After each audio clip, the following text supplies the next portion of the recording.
गौरी पुत्र गणेश भगवान की जय। जय श्री कृष्णा, राधे राधे। नमस्कार दोस्तों, आपके अपने YouTube चैनल एक्सप्लोरिंग देवस्थानम में आपका स्वागत है। शुक्रवार के दिन माँ संतोषी का व्रत पूजन किया जाता है। इस पूजा के दौरान माता का पूजन विधि विधान के साथ किया जाता है एवं माता के व्रत की कथा सुनी जाती है और अंत में माता की आरती की जाती है। शुक्रवार के व्रत में माता संतोषी की कथा पढ़ना बहुत आवश्यक है। इससे व्रत का पूर्ण फल प्राप्त होता है। तो आइए जानते हैं शुक्रवार के दिन की जाने वाली माता संतोषी की व्रत कथा। एक बुढ़िया थी, उसके 7 बेटे थे। 6 कमाने वाले थे जबकि एक निकम्मा था।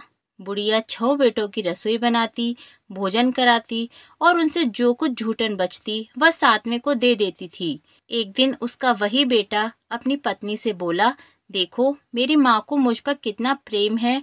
वह बोली, क्यों नहीं, सबका झूठा जो तुमको खिलाती है। वह बोला, ऐसा नहीं हो सकता, मैं जब तक आंखों से न देख लूं मैं नहीं मान सकता। बहू हंसकर बोली, देख लोगे तब तो मानोगे। कुछ दिन बाद त्योहार आया।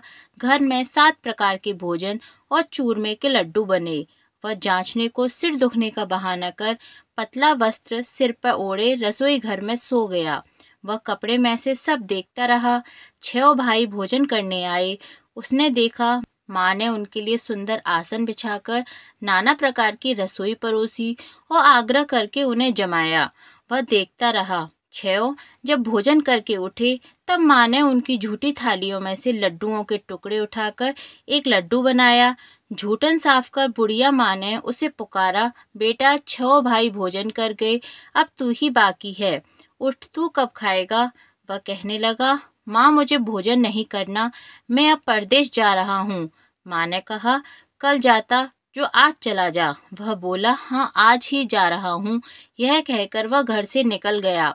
7वें बेटे का परदेश जाना। चलते समय पत्नी की याद आ गई। वह गौशाला में कंडे थाप रही थी। वहां जाकर बोला, हम जावे परदेश, आवेंगे कुछ काल, तुम रहियो संतोष से, धर आपनो पाल। वह बोली, जाओ पिया आनंद से, हमारो सोच हटाए, राम भरोसे हम रहें, ईश्वर तुम्हें सहाय। 2 निशानी आपन देख, धरू में धीर, सुध मत हमारी बिसौरियो, रखियो मन गंभीर। वह बोला, मेरे पास तो कुछ नहीं, यह अंगूठी है सो ले ले और अपनी कुछ निशानी मुझे दे दे। वह बोली, मेरे पास क्या है, यह गोबर भरा हाथ है। यह कहकर उसकी पीठ पर गोबर के हाथ की थाप मार दी। वह चल दिया। चलते चलते दूसरे देश पहुंच गया। वहां एक साहूकार की दुकान थी। वहां जाकर कहने लगा, भाई मुझे नौकरी पर रख लो। साहूकार को जरूरत थी। बोला, रह जा। लड़के ने पूछा, तनख्वाह क्या दोगे। साहूकार ने कहा, काम देखकर दाम मिलेंगे। साहूकार की नौकरी मिली। वह सुबह 7 बजे से 10 बजे तक नौकरी बजाने लगा। कुछ दिनों में दुकान का सारा लेन देन, हिसाब किताब, ग्राहकों को माल बेचने का सारा काम करने लगा। साहूकार के 7-8 नौकर थे। वे सब चक्कर खाने लगे कि यह तो बहुत होशियार बन गया। सेठ ने भी काम देखा और 3 महीने में ही उसे आधे मुनाफे का हिस्सेदार बना लिया।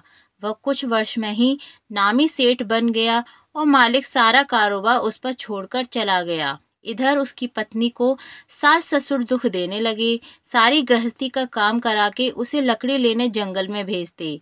इस बीच घर के आटे से जो भूसी निकलती उसकी रोटी बनाकर रख दी जाती और फूटे नारियल की नारेली में पानी। एक दिन वह लकड़ी लेने जा रही थी।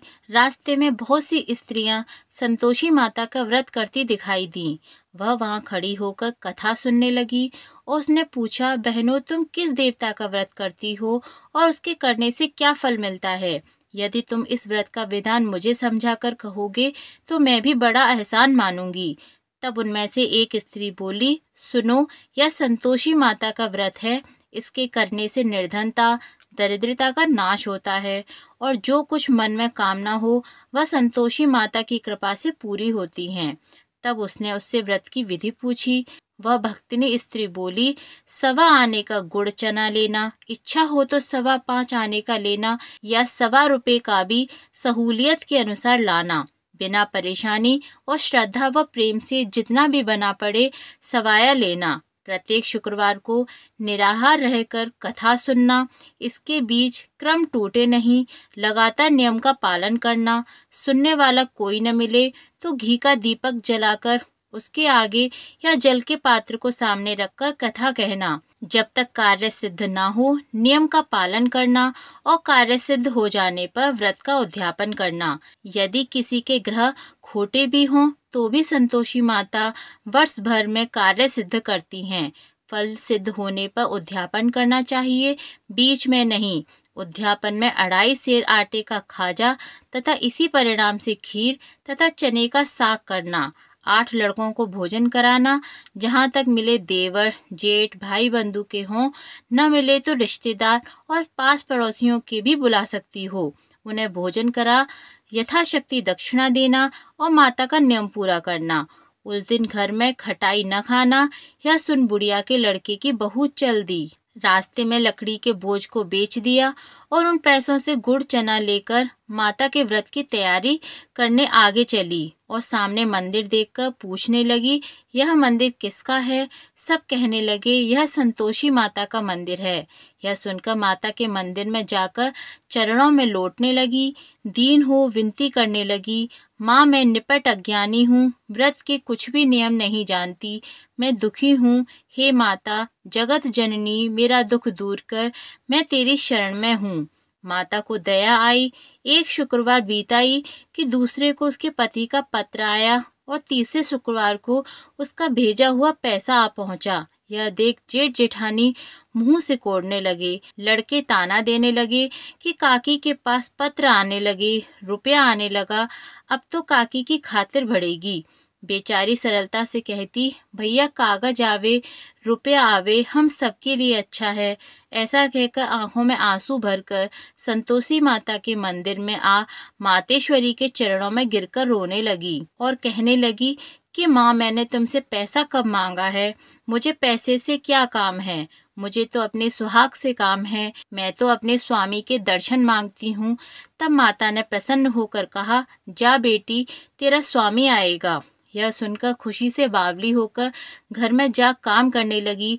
अब संतोषी माँ विचार करने लगी कि इस भोली पुत्री को मैंने कह तो दिया कि तेरा पति आएगा, लेकिन कैसे? वह तो इसे स्वप्न में भी याद नहीं करता।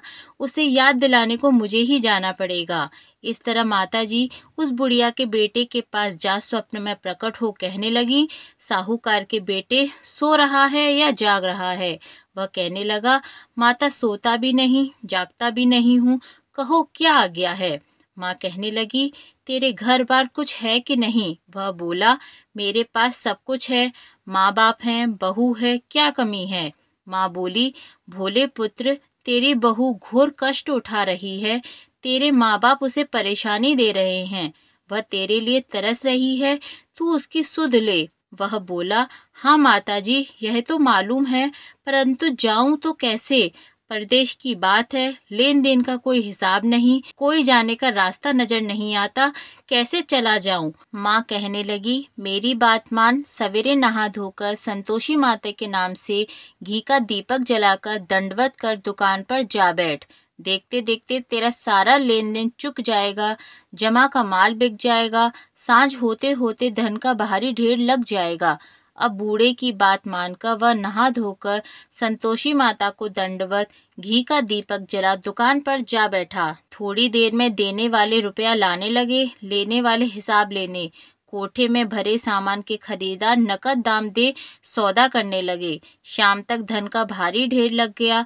मन में माता का नाम ले चमत्कार देख प्रसन्न हो घर ले जाने के वास्ते गहना कपड़ा सामान खरीदने लगा। यहाँ काम से निपट तुरंत घर को रवाना हुआ। उधर उसकी पत्नी जंगल में लकड़ी लेने जाती है। लौटते वक्त माताजी के मंदिर में विश्राम करती। वह तो उसके प्रतिदिन रुकने का जो स्थान ठहरा। धूल उड़ती देख वह माता से पूछती है, हे माता यह धूल कैसे उड़ रही है? माता कहती हैं, हे पुत्री तेरा पति आ रहा है। अब तू ऐसा कर, लकड़ियों के 3 बोझ बना ले, एक नदी के किनारे रख, दूसरा मेरे मंदिर पर व तीसरा अपने सिर पर। तेरे पति को लकड़ियों का गट्ठर देख मोह पैदा होगा, वह यहाँ रुकेगा, नाश्ता पानी खाकर माँ से मिलने जाएगा। तब तू लकड़ियों का बोझ उठाकर जाना और चौक में गट्ठर डालकर जोर से आवाज लगाना, लो सासू जी, लकड़ियों का गट्ठर लो, भूसी की रोटी दो, नारियल के खेपड़े में पानी दो, आज मेहमान कौन आया है। माताजी से बहुत अच्छा कहकर वह प्रसन्न मन से लकड़ियों के 3 गट्ठर बनाई, एक नदी के किनारे पर और एक माताजी के मंदिर पर रखा। इतने में मुसाफिर आ पहुंचा। सूखी लकड़ी देख उसकी इच्छा उत्पन्न हुई कि हम यहीं पर विश्राम करें और भोजन बनाकर खा पी कर गाँव जाएं। इसी तरह रुककर भोजन बना, विश्राम करके गांव को गया, सबसे प्रेम से मिला। उसी समय सिर पर लकड़ी का गट्ठर लिए वह उतावली सी आती है, लकड़ियों का भारी बोझ आंगन में डालकर जोर से 3 आवाज देती है, लो सासू जी, लकड़ियों का गट्ठर लो, भूसी की रोटी दो, आज मेहमान कौन आया है। यह सुनकर उसकी सास बाहर आकर अपने दिए हुए कष्टों को भुलाने हेतु कहती है, बहू ऐसा क्यों कहती हो, तेरा मालिक ही तो आया है, आ बैठ, मीठा भात खा, कपड़े गहने पहन। उसकी आवाज सुनकर उसका पति बाहर आता है, अंगूठी देख व्याकुल हो जाता है।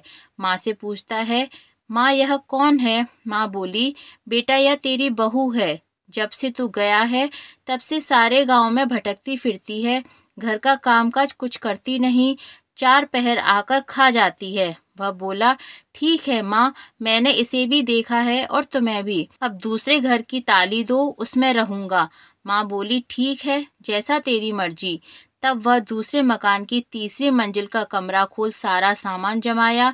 एक दिन में राजा के महल जैसा ठाट बाट बन गया। अब क्या था, बहू सुख भोगने लगी। इतने में शुक्रवार आया। उसने पति से कहा, मुझे संतोषी माता के व्रत का उद्यापन करना है। पति बोला, खुशी से कर लो। वह उद्यापन की तैयारी करने लगी। जिठानी के लड़कों को भोजन के लिए कहने लगी। उन्होंने मंजूर किया, परंतु पीछे से जिठानी ने अपने बच्चों को सिखाया, देखो भोजन के समय खटाई मांगना, जिससे उसका उद्यापन पूरा न हो। लड़के जीमने आए, भर पेट खाना खाया, परंतु बाद में खाते ही कहने लगे, हमें खटाई दो, खीर खाना हमको नहीं भाता। यह देखकर अरुचि होती है। वह कहने लगी, भाई खटाई किसी को नहीं दी जाएगी, यह तो संतोषी माता का प्रसाद है। लड़के उठ खड़े हुए, बोले, पैसा लाओ। भोली बहू कुछ जानती नहीं थी, उन्हें पैसे दे दिए। लड़के उसी समय हट करके इमली खटाई ले खाने लगे। यह देखकर बहू पर माताजी ने कोप दिखाया। राजा के दूत उसके पति को पकड़ ले गए। जेठ जेठानी मन माने वचन कहने लगे, लूट लूट कर धन इकट्ठा कर लाया है, अब सब मालूम पड़ जाएगा जब जेल की मार खाएगा। बहू से यह सब सहन नहीं हुआ। रोती हुई माताजी के मंदिर गई, कहने लगी, हे संतोषी माता, तुमने क्या किया। हंसाकर अब भक्तों को रुलाने लगी। माता बोली, बेटी तूने उद्यापन करके मेरा व्रत भंग किया है। वह कहने लगी, माता मैंने तो कुछ अपराध नहीं किया, मैंने तो भूल से लड़कों को पैसे दे दिए थे, मुझे क्षमा करो, मैं फिर तुम्हारा उद्यापन करूंगी। माँ बोली, अब भूल मत करना। वह कहती है, अब भूल नहीं होगी, अब बतलाओ वे कैसे आवेंगे। माँ बोली, जा पुत्री, तेरा पति तुझे रास्ते में आता मिलेगा।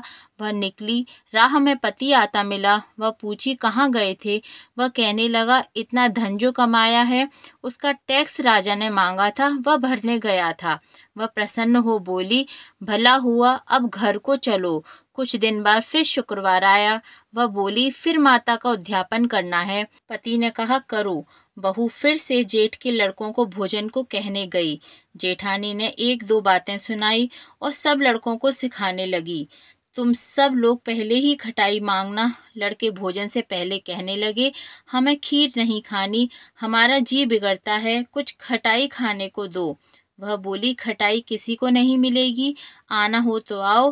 वह ब्राह्मण के लड़के लाकर भोजन कराने लगी। यथाशक्ति दक्षिणा की जगह 1-1 फल उन्हें दिया। संतोषी माता प्रसन्न हो गईं। माता की कृपा होते ही 9वें मास में उसके चंद्रमा के समान सुंदर पुत्र प्राप्त हुआ। पुत्र को पाकर प्रतिदिन माता जी के मंदिर को जाने लगी। माँ ने सोचा यह रोज आती है, आज क्यों नहीं इसके घर चलूं। यह विचार कर माता ने भयानक रूप बनाया। गुड़ चने से सना मुख, ऊपर सूंड के समान होठ, उस पर मक्खियां भिन्न भिन्न कर रही थीं। दहली पर पैर रखते ही उसकी सास चिल्लाई, देखो रे, कोई चुड़ैल आ गई है, लड़कों इसे भगाओ नहीं तो किसी को खा जाएगी।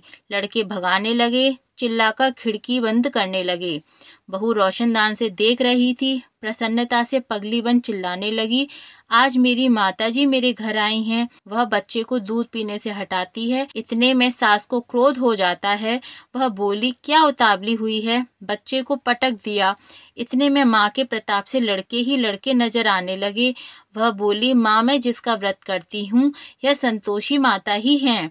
सबने माता जी के चरण पकड़ लिए और विनती कर कहने लगे, हे माता, हम मूर्ख हैं, अज्ञानी हैं, तुम्हारे व्रत की विधि हम नहीं जानते।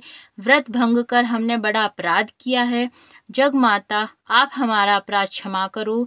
इस प्रकार माता प्रसन्न हुई। बहू को प्रसन्न हो जैसा फल दिया वैसे सबको देना। जो आपकी कथा पढ़े उसकी मनोरथ पूर्ण करना। बोलिए संतोषी माता की जय।